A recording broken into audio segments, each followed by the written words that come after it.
केशव प्रसाद मौर्य का बड़ा दावा, 2027 में कौशाम्बी की तीनों सीटों पर खिलेगा भाजपा का कमल।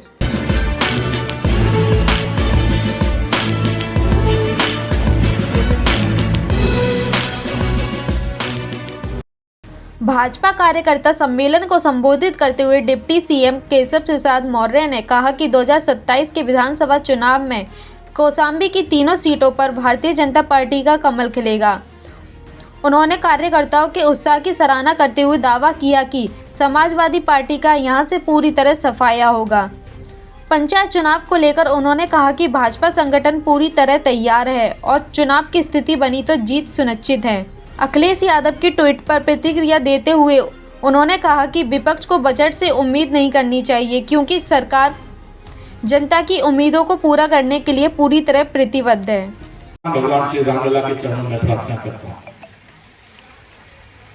बहुत दिन बाद आज का समय में नहीं चाहता था कि आप सबका खराब किया जाए, क्योंकि यह समय सबको अपने बूथ पर रहने का, और बूथ पर जब रहना है तो एक स्थान पर पूरे विधानसभा के कार्यकर्ता आ जाए तो थोड़ा काम प्रभावित हो जाता है, कुछ स्पीड धीमी हो जाती है। तो मैं आप सभी यहाँ जितने भी कार्यकर्ता आए हैं, थोड़ा दो तीन चीजें जान। देश में 272 प्लस मांगे तो 283 लोकसभा सीटों पर विजय मिली, उसमें कौशाम्बी भी थी। 2019 में 300 पार का नारा देश में भी दिया गया, तो 303 अकेले भारतीय जनता पार्टी उस समय भी जीती थी। लेकिन 2024 के लोकसभा चुनाव में जब रिजल्ट आया, कौशाम्बी मेरा पीछे रह गया, तो देश में भारतीय जनता पार्टी को अकेले दम पर बहुमत नहीं मिला, एनडीए को बहुमत मिला। माननीय नरेंद्र मोदी जी तीसरी बार देश के प्रधानमंत्री बने और उन्होंने जो विकसित भारत का लक्ष्य रखा, उस लक्ष्य को लेकर के आगे बढ़ रहे। सिराजगंज विधानसभा के कार्यकर्ता सम्मेलन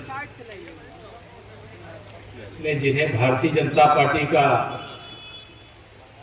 प्राण कहा जाता है, मालिक कहा जाता है, जिनके बल पर हम बूथ जीतते हैं तो विधानसभा जीतते हैं, विधानसभा जीतते हैं तो प्रदेश जीतते हैं, और प्रदेश जीतते हैं तो सरकार बनाते हैं। ऐसा नहीं जानता हूं इतने कम समय की सूचना पर आप सब इतनी बड़ी संख्या में उपस्थित होकर के यह दिखा दिए कि भारतीय जनता पार्टी को कोई माई का लाल हरा नहीं सकता।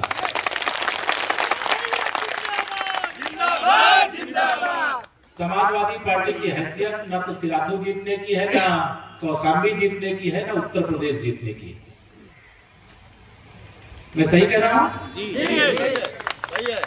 2017 जब हम लोग कौशाम्बी की तीनों विधानसभा सीटें जीते थे, तब हम उत्तर प्रदेश में 325 विधानसभा सीटों पर विजय प्राप्त किए थे। लेकिन जब हम 2022 में कौशाम्बी की तीनों सीटें हारे, तो उत्तर प्रदेश में हम 271 पर रुक गए थे।